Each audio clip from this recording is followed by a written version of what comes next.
नमस्कार दोस्तों, कैसे हैं आप लोग। हमारे YouTube चैनल श्री जीवन मंथन में आपका हार्दिक स्वागत है। आज हम सुनेंगे माघ मास महात्म्य का 18वां अध्याय। लेकिन दोस्तों, वीडियो शुरू करने से पहले मेरा आपसे अनुरोध है कि हमारे चैनल को सब्सक्राइब करना ना भूलें और बेल आइकन के बटन को दबाइए ताकि हमारे चैनल से संबंधित ताजा अपडेट्स आपको मिलती रहे। और अगर हमारा वीडियो आपको पसंद आता है तो लाइक शेयर करना भी ना भूलें। आपके सुझाव भी सादर आमंत्रित है। श्री वशिष्ठ ऋषि कहने लगे कि हे राजन, मैंने दत्तात्रेय जी द्वारा कहा माघ मास का महात्म्य कहा। अब माघ मास के स्नान का फल सुनो। हे परमतप, माघ स्नान सब यज्ञों, व्रतों और तपों का फल देने वाला है। माघ मास में स्नान करने वाले स्वयं तो स्वर्ग में जाते ही हैं, उनके माता और पिता दोनों के कुलों को भी स्वर्ग प्राप्त होता है। जो माघ मास में सूर्योदय के समय नदी आदि में स्नान करता है, उसके माता पिता के 7 कुलों की पीढ़ी स्वर्ग को प्राप्त होती है। माघ मास में स्नान करने वाले दुराचारी और कुकर्मी मनुष्य भी पापों से मुक्त हो जाते हैं और इस मास में हरि का पूजन करने वाले पाप समुदाय से छूटकर भगवान के सदृश शरीर वाले हो जाते हैं। यदि कोई आलस में भी माघ में स्नान करता है, उसके भी सब पाप नष्ट हो जाते हैं। जैसे गंधर्व कन्याएं राजा के श्राप से भयंकर कल को भोगती हुई लोमश ऋषि के वचन से माघ मास में स्नान करने से पापों से छूट गई। यह वार्ता सुनकर राजा दिलीप विनय से पूछने लगा कि गुरुदेव, ये कन्याएं किसकी थी और उनको कब और कैसे श्राप मिला? उनके नाम क्या थे? ऋषि के वाक्य से कैसे श्राप मुक्त हुई और उन्होंने कहां पर स्नान किया? आप विस्तार पूर्वक सब कथा कहिए। वशिष्ठ जी कहने लगे, हे राजा, जैसे अग्नि से स्वयं अग्नि उत्पन्न होती है, वैसे ही यह कथा धर्म और संतान उत्पन्न करती है। हे राजन, सुख संगीत नामक गंधर्व की कन्या का नाम विमोहिनी था। सुशीला और स्वर वेदी की सुंबरा, चंद्रकांत की सुतारा तथा सुप्रभा की कन्या चंद्रिका, ये 5 सब समान आयु वाली तथा चंद्रमा के समान कांति वाली और सुंदर थी। जैसे रात्रि को चंद्रमा शोभायमान होता है, वैसे ही पुष्प की कलियों के समान खिली हुई यह अप्सराएं थी।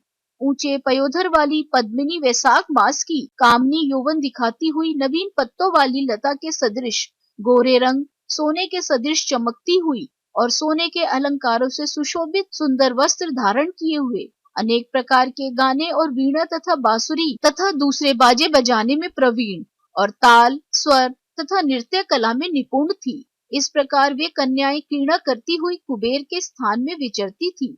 एक समय कौतुकवश माघ मास में एक वन से दूसरे वन में विचरती हुई मंदिर के पुष्प तोड़कर सरोवर पर गौरी पूजा के लिए गई। स्वच्छ जल के सरोवर में स्नान करके वस्त्र धारण कर मोन हो बालू मिट्टी की गौरी बनाकर चंदन, कपूर, कुमकुम और सुंदर कमलों से उपचार सहित पूजन करके ये 5 कन्याएं ताल नृत्य करने लगी। फिर ऊंचे गांधार स्वर में सुंदर गीत गाने लगी।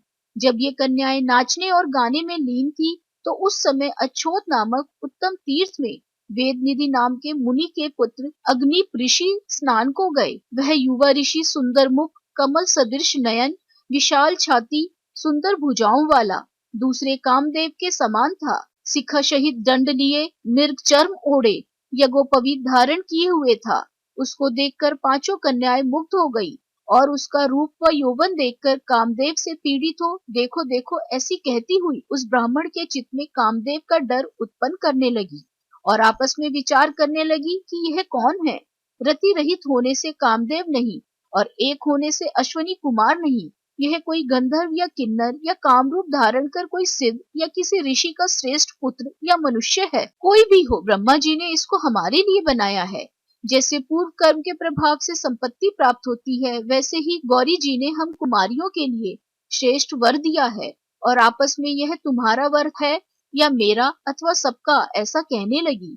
जिस समय उस ऋषि पुत्र ने अपनी मध्याह्न की क्रिया करके ऐसे वचन सुने, तो वह सोचने लगा कि यह तो बहुत बड़ी समस्या उत्पन्न हो गई। ब्रह्मा, विष्णु, महेश आदि देवता तथा बड़े योगीश्वर भी स्त्रियों के भ्रम जाल में मोहित हो गए हैं। इनके तीक्ष्ण बाणों से किसका मन रूपी हिरण घायल नहीं हो सकता। जब तक नीति और बुद्धि रहती है, तब तक पाप से भय रहता है। जब तक की गंभीरता रहती है, यम विधि का पालन होता है, तब तक मनुष्य स्त्रियों के काम रूपी बाणों से बींधा नहीं जाता। ये मुझे उन्मत्त और मुक्त कर रही हैं। किन गुणों से धर्म की रक्षा हो सकती है? स्त्रियों के मांस, रक्त, मल, मूत्र से बने घृणित और अशुद्ध शरीर में कामी लोग ही सुंदरता की कल्पना करके रमन कर सकते हैं। शुद्ध बुद्ध वाले महात्माओं ने स्त्रियों के पास रहना कष्टकारक कहा है।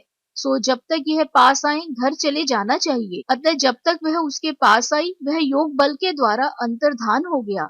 ऋषिपुत्र के ऐसे अद्भुत कर्म देखकर वह चकित होकर डरी हुई चारों ओर देखने लगी और आपस में कहने लगी कि यह क्या इंद्रजाल था जो देखते देखते विलीन हो गया। और वह विरह की अग्नि में जलने लगी और कहने लगी कि हे कान, तुम हमको छोड़कर कहाँ चले गए? क्या तुमको ब्रह्मा ने हमको विरह रूपी अग्नि में जलाने के लिए बनाया था? क्या तुम्हारा चित्त दया रहित है जो हमारा चित्त दुखाकर चले गए? क्या तुमको हमारा विश्वास नहीं? क्या तुम कोई मायावी हो? बिना किसी अपराध के हम लोगों पर क्यों क्रोध करते हो? तुम्हारे बिना हम नहीं जिएंगी। जहाँ पर आप हो हमें शीघ्र ले चलो, हमारा संताप हरो और हमें दर्शन दो। सज्जन लोग किसी का नाश नहीं देखते। इस प्रकार माघ मास महात्म्य में 18वां अध्याय संपूर्ण। कल हम सुनेंगे माघ मास महात्म्य का 19वां अध्याय। आशा करते हैं माघ मास महात्म्य का 18वां अध्याय आपको पसंद आया होगा। राधे राधे। आप सभी पर ईश्वर की कृपा सदा बनी रहे।